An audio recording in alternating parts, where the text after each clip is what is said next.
the jump event. Each skier has 3 attempts. They cut towards the ramp at speeds approaching 70 miles per hour. Style counts for nothing. They simply try to leap as far as possible.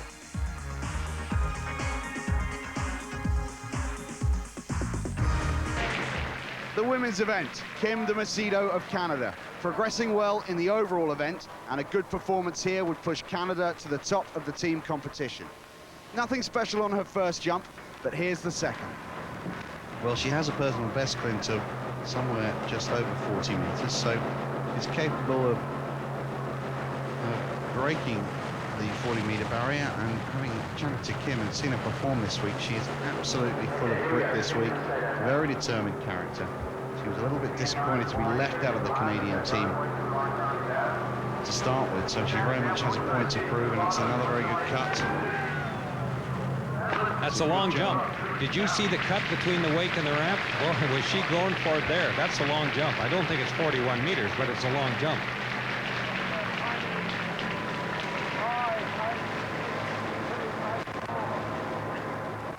That's the most aggressive cut that we've seen today, Matt. And we'll watch this in replay, but it's the most aggressive cut we've seen between the wake and the ramp. Watch how she pulls as she crosses the wake in that distance from that point to the bottom of the ramp. Watch this pull. She is really going, and that's 39.9, which puts her into the lead. It's a long way from 42 meters that she needs, but it puts her into the lead in this event. Actually, on this side, jumping is the easiest event. The slalom, you feel the rollers a bit. Jumping, you just get real aggressive. The water's a bit slow, so you have to move it down the lake and cut a little later than you would maybe in fresh water. But I think aggression for all 3 events is a big key. I think Kim now really needs to dig deep on this final jump. She needs a jump in excess of 41 meters. And if she can do that, and we know she has it within her capabilities, it's just a matter of finding that jump at the right moment. She's just shown that she's aggressive and able to cut late. Kim de Macedo of Canada, final jump. And that's a fine jump from Kim. That looked to be further than her second jump. That looked to have broken the 40-meter mark, and if it has done, that'll be the first jump over 40 meters that we've had this afternoon, and that will do the Canadian team's chances and Kim de Macedo's chances of an overall medal. A lot of favors indeed. Well, on this replay, I don't think she got as an aggressive a cut on this one, but she got a very nice spring on this jump. 41.9 is the distance, Clint. It's just short of 42 meters. We said she was going to have to dig deep. We said she had the ability to do it. And what did she do? Kim de Macedo, 41.9 meters.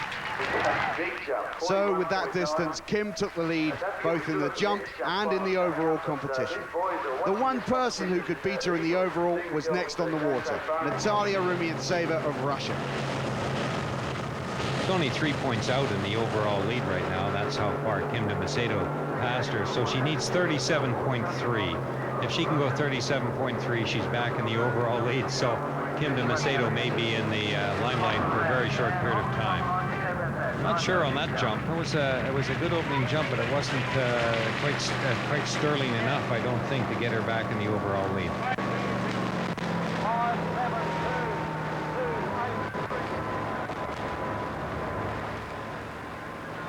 The jump event is possibly the weakest of the 3 for Natalia Rumiantseva. She needed a jump of 35 or thereabouts to regain the lead in the overall, and she did just about enough. 37.5 was the confirmed distance. She's back on top of the leaderboard in the overall competition. This is Britta Grieve of Austria, her 3rd and final jump. Bronze medalist at the last World Championships, which was held in her home country. She needs to beat 41.9, which is the current longest distance from Kim de Macedo. Britta Grieve cutting wide to the right-hand side of the boat. The cut's nice and late. She sinks a little bit, pulls hard for the ramp. Good spring, rears up, and that's a good distance. I don't think it's enough, but it certainly broke 40 meters.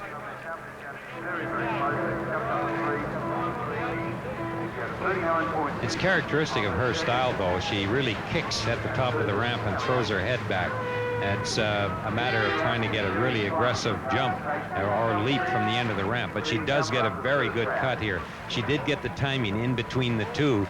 Doesn't have to let go of this one. She gets a good pull to the ramp and then just rears back at the end and gets 41.3. Just not long enough, but good enough for second place. This is the last woman jumper in the event. The Macedo still leading. Sherry Sloan of the United States, the reigning world champion, the longest jumper in qualification, 42.8 meters. This is her second jump. Nothing special on the first, but she's capable, very much so, of taking the lead away from the Macedo. She's cut very late, Sherry Sloan. It's a good jump, good lift. Not quite enough, I don't think. We'll wait and see the score, but she didn't seem to get quite the lift she needed. Aggressive as usual, Sherry. Desperate to retain her title, and that would be very good news for the United States team effort as well. But she flapped a bit coming into land, and 41 dead. That's not enough to take the lead. Sherry Sloan, last attempt, third of 3 attempts at this 5-foot ramp. Cuts wide. Oh, this is a very late cut from Sherry. She's left it very late. Very hard pull. Oh, and she's passed it up, crashing into the commentary position in front of me, and she looks to be uninjured. And indeed, Sherry Sloan was happily unhurt. Kim de Macedo takes her first world title in the jump. Silver to Britta Grieve of Austria, and the second medal of the day to Tony Neville of Australia. Now the men's jump, this is John Livingston of Australia. The Australians already having a very good day indeed. 3 medals in the bag. Livingston, a little bit of an unknown quantity, but he's jumped very well in qualification. That's a very late cut. This is his third and final attempt. Oh, and he's cutting very aggressively, John Livingston. Good lift, great flight. Oh, that's a corker of a jump for the Australian, and he's delighted with that. Well, he might be. That could be the lead.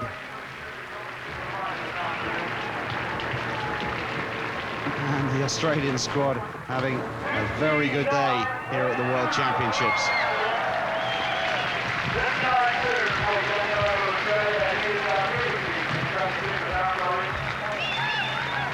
Look at the aggression on the man's face. Totally committed to that takeoff. Great lift, and he floats that one beautifully. John Livingston of Australia, 59.2 meters. That's the longest jump of the day so far. That's not only the longest jump of the day, but it's the longest jump of this tournament. Nobody in the preliminary round jumped farther than that. So that might be a good indicator of things to come. This is Canada's Jarrett Llewellyn, brother of the injured Craig, an accomplished jumper whose performance in this final is important for the progress of the Canadian team in the overall event as they run neck and neck with the United States. He did hold briefly the world jumping record at 207 feet last year, so we know he is capable of going that 2 meters farther. So he did 54.7 in the preliminary round. If he goes around 57 meters, that might be it for the Canadian team, and I'm sure they're all sitting on the edges of their seat right now as he prepares for his first cut toward the ramp, and he's got a lot of speed, and there is a good jump. You see him hang in the air. Now hold on, he didn't hold on to it, and that is too bad. I can tell you that could well be the jump that could win it for the Canadian team, and he wasn't able to hold on to the toe line. Well, that's very unfortunate for Jarrett Llewellyn, because he seemed to be absolutely inch perfect in his approach to the ramp. As he cut here, he left it right till the last minute. The pendulum effect with the rope swinging him right across the face of the jump. At this point here, he was carrying absolutely maximum speed. He got good lift, opened his skis wide, got very good flight indeed. On the landing, crush. He got knocked backwards, as they always do, but then the right ski lifted up, water got underneath it, and he was battling all the way to regain his balance and stand up, and he was unable to. So that jump means absolutely nothing for Jarrett Llewellyn, and it means absolutely nothing for the Canadian team. So 56.9 was the best distance for Jarrett Llewellyn, not enough to take the lead. 2 jumpers left to go, Jim Clooney, but first, Andrea Alessi of Italy. Well, John Livingston of Australia still leads, and the Australian team who are without two of their best skiers, or three of their best skiers this tournament. Mick and Bruce Neville not competing, nor Karen Neville. And only 1 out of 4 of the Neville dynasty has competed in this championships, and that was Tony, who took a silver in the slalom earlier. And John Livingston and Brett Thurley have more than made up for that. Livingston leads the jump. Thurley has already won the slalom, with only Alessi's 2 jumps. And Clooney with 3 attempts to come. And Andrea Alessi now sets for his 2nd attempt at the 6-foot ramp. Looks a more aggressive cut this time. Oh, and he's timed that well. Oh, that's an excellent jump from Andrea Alessi. That was sheer guts and determination. He timed that to perfection. That was certainly much better than his opening jump, and it was almost picture perfect. The final distance will be a factor of the speed that he generates at the bottom of the ramp.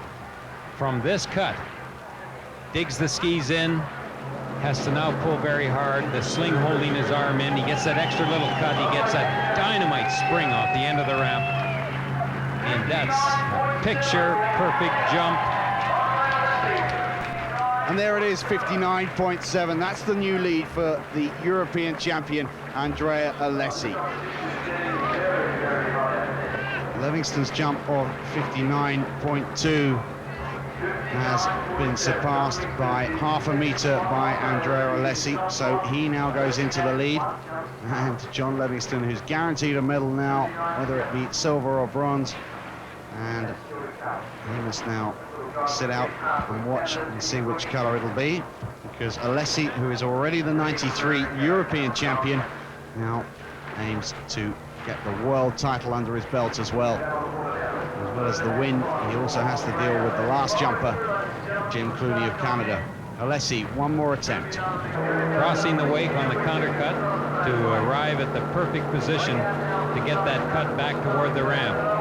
He's already got the longest jump of the day, and he wants to add to that if he can, and the crowd senses that that is a very long jump, which will make the efforts of Jim Clooney more in focus. He'll have to go out and really go farther than he did on the first day. And Andrea Alessi rising totally to the occasion, getting spurred on by the crowd, who really do love and admire this man. And the score has come through. 60.6, the first jump over 60 meters.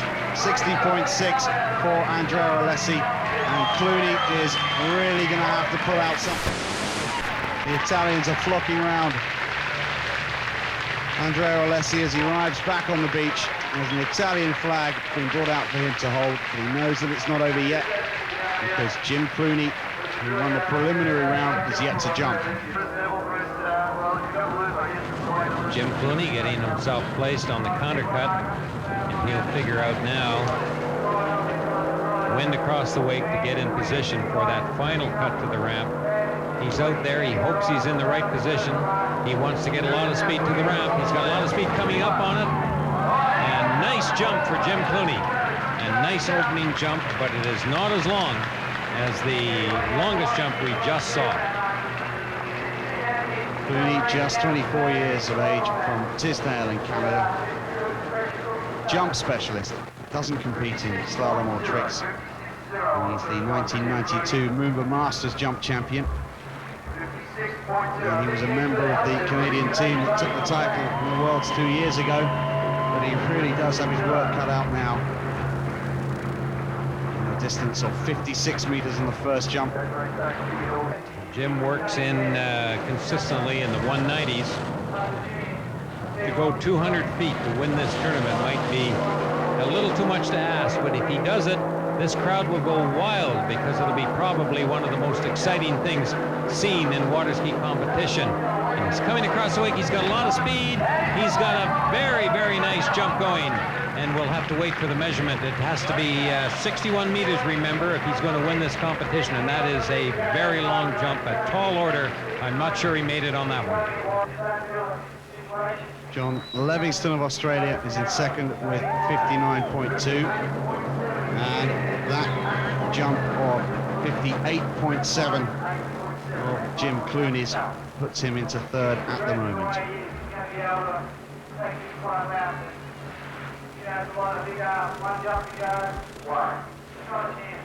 He has one more jump.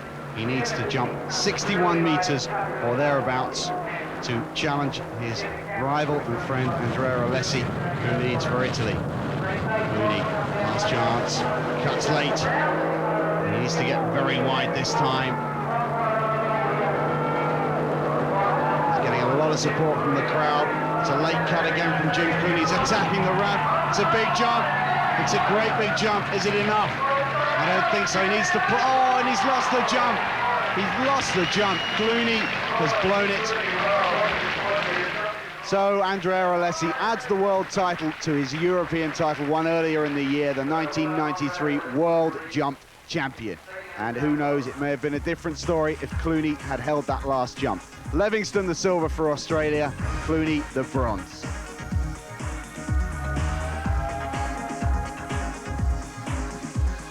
The men's overall title goes to Patrice Martin of France. Alessi, that jump pushing him into silver medal position, with Deviatovsky of Belarus third.